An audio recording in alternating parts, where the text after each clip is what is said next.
It's the bookies' derby. It's not a London derby. It's the bookies' derby.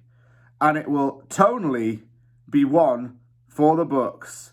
I'm willing to bet that West Ham and Brentford will have a good game. We've got a good group of Ladbrokes in the team. And we are expected to go out there and give a good performance, right? That's what I think anyway. We've got Tony, who's suspended for betting. Paquetá, who's made one too many bets as well. Oh, what are the odds?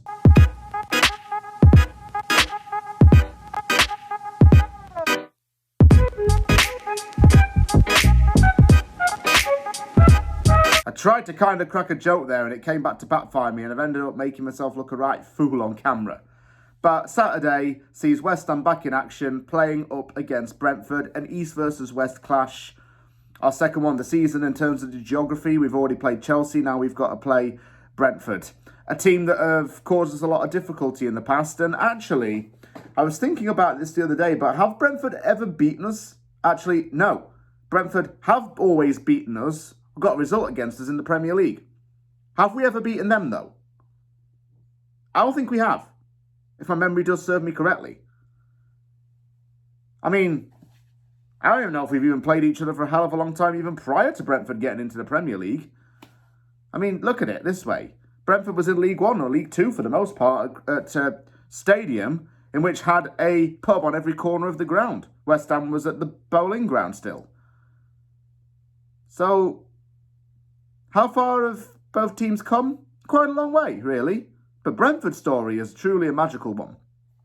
And look at the team now. It's fantastic. Even without Mr. Gambler Ivan Toney, because of his mass suspension, Brentford is still finding a way to win games without him. That's a sign of a good team. You don't have your best and most clinical player, and anyway, he might be off in January for a hell of a lot of money, yet they are finding ways to win without Mr. I love putting bets on. I was kind of shocked to see Brentford's form in a way. I thought they'd won a few more games than I thought, but they've only won 3 times this season. And in the 3 games they did win, they kept a clean sheet in every one.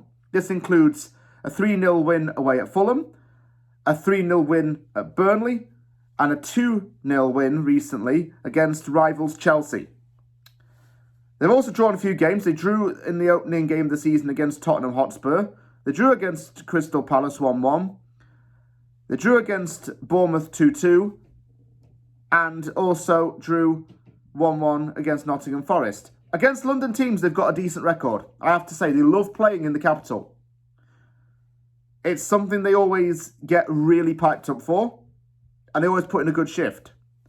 Players they've got in the team as well are very good, very sensible signings that are very cost effective.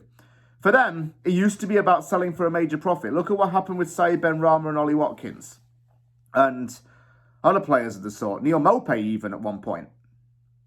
They used to have that front three, which was like their Messi, Suarez, Neymar kind of thing. Benrahma, Watkins and Maupay. And they made a good turnover for those guys. And they reinvested it really, really well.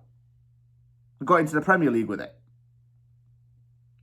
And honestly, I do kind of wish West Ham had signed Ollie Watkins now. Because Ollie Watkins is the player we would have needed to be our striker. He's been amazing for Villa. Benrahma, yeah, good when he can be. I'm hoping that when he actually plays at the weekend, he's actually pumped up for this and wants that little more incentive to play well against his former employers. 2 players off the bounce I've got to talk about are Johan Visser, Brian Mbuemo.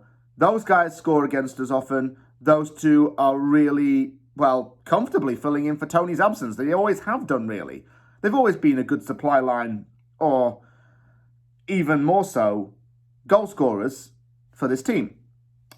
Nathan Collins also gets a shout. He's the club's record signing. He joined from Wolves for a record fee of £23 million. Kevin Sheed, as well, is the second most expensive signing in club history. He started to look really promising.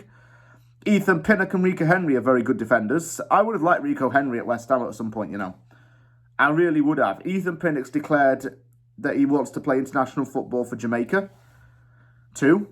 He's going to be getting some international game experience. Aaron Hickey, a highly rated defender, who was also linked with West Ham at one point as well. There are some players that haven't really lived up to expectation as well, though. Keane Lewis-Potter, I think, was just like solely good for the Championship, but hasn't really hacked it in the Premier League. And to be honest, it's a team that I think forms its own way in a lot of extents. It forms its own kind of way and own kind of style with the players it has. And honestly, it's very pleasing to watch, both as a fan and as a neutral. The team gels well with each other is what I'm trying to say. And yeah, a lot of good players there.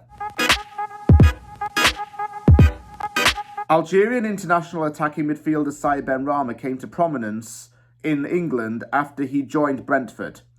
He played 83 league games for the Bees and scored 27 goals before he transferred to West Ham in 2020. In the 3 years he's been at West Ham, Benrahma has shown a lot of technical ability, and at one point I was calling him the engine of the team in the first season he was at West Ham.